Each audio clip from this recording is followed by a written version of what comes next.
I didn't even imagine that one day we'll have a rhino in a Kagera. I think for me as a park manager, to be part of that story of introduce rhino, white and black, I think it's, in my time, it's a very special thing.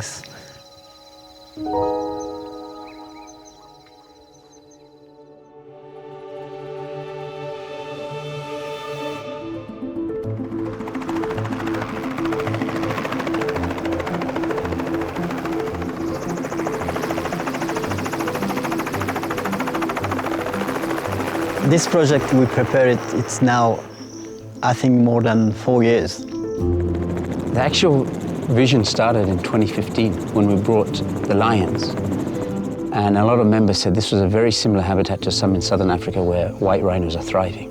So that was the sowing of the seed. When somebody approached me, and it was probably Kester Vickery, who said, "Dave, would you like to be involved? We plan to take 30 rhino." I took a deep breath because it was really something that I would never have thought. That's really pushing the boundaries, you know.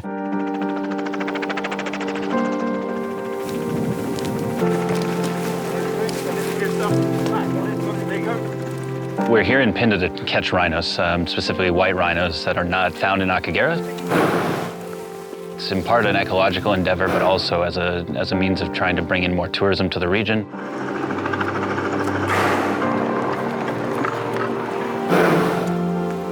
So we're here getting 30 white rhinos from Pinda. They'll be translocated up to Akagera and then released in the next couple months.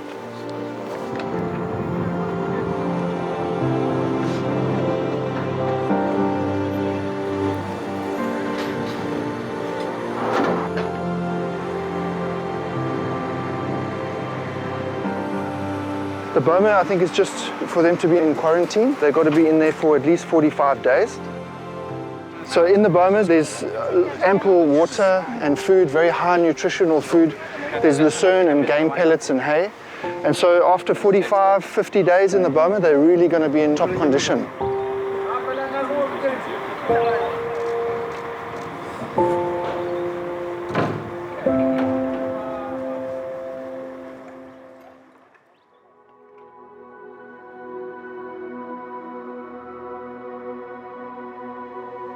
The confidence to bring those rhino, those endangered species in Rwanda, I think it's a combination of the work of the government and AP to get that Akagera National Park so safe. Preparation is going on. We are working with authorities to get all the permits in place before all 30 rhino arrive. So first, we had to make sure the environment could hold them. So we did habitat assessments, we did grass assessments. Once we checked that box, we did assessments to look at our management and operational capacity, including our law enforcement.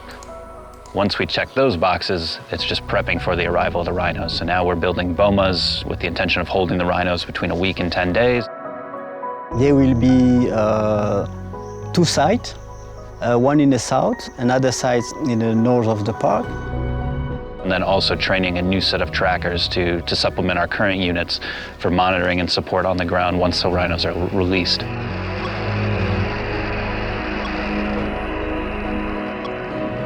We train them about 2 months so that they can be well prepared to monitor the rhinos, not only white rhinos, but also black rhinos, and no one will be lost due to poaching.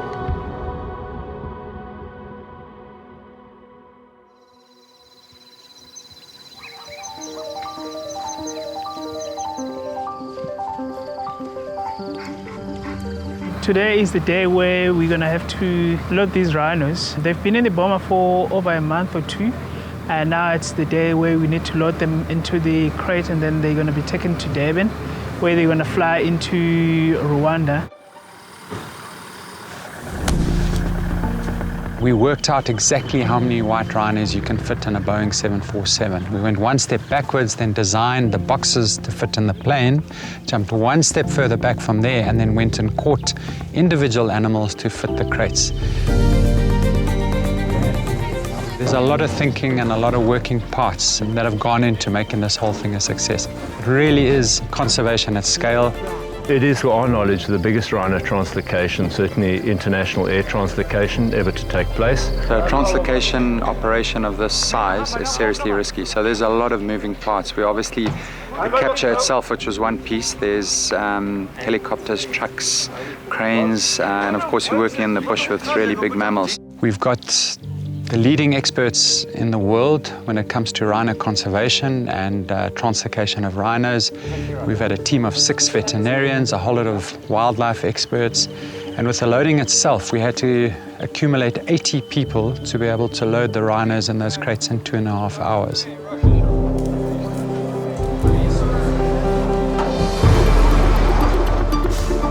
We're under extreme pressure to get them all into the crates and out as quickly as we can. And it's all got to do with their welfare when they arrive. We need them in the best possible conditions so that they can adapt.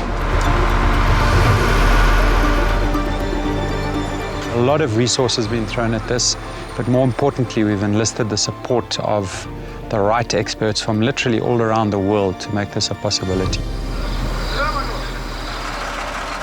For me, it's been quite remarkable to see what's happened in the last 30 years from a conservation perspective, but also from an individual species perspective. 30 years ago, we moved the first rhinos onto Phinda, and now 30 years later, we're able to make this incredible, be part of this incredible operation to move rhinos to Akagera. The relationships and the partnerships that are growing as conservation starts understanding that we have to work together for a long-term conservation outcome. That's going to be probably the biggest single learning from the difficult times that we've had now during COVID, and it's probably going to be the cornerstone of the future of conservation development. It's going to be how well we can work together.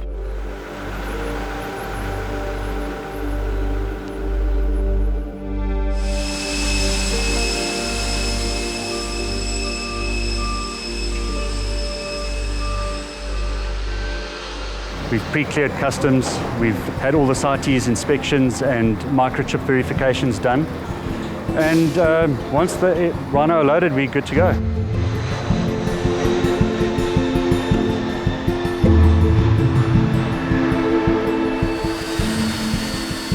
When we land in Kigali, roughly a 4-hour flight from Durban, it's going to take better part of at least 3 hours to get all those rhinos out of the crates, at least another 3 hours to load all of those rhinos onto 9 trucks that are waiting for us. As each truck is loaded, it's going to go.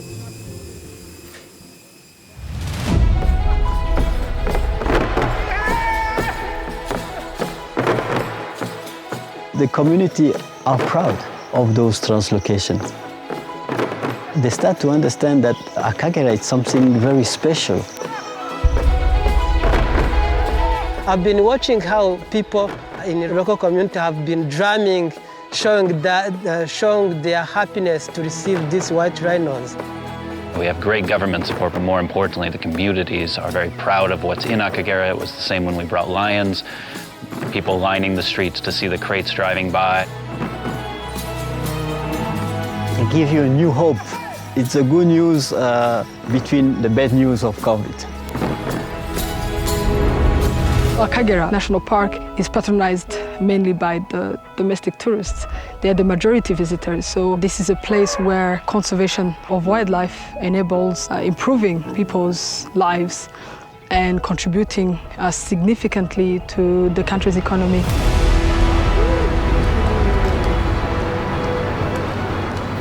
All the rhino arrive safe. They are now in the boma, and what I can see, they are healthy. Wonderful. It's over 40 hours of travel. We're happy to see them happy and healthy and bouncing in this national park. That's a special feeling. That's why we do it. It's a huge milestone for Akagera and for Rwanda, but more importantly, it's a huge milestone for white rhino conservation.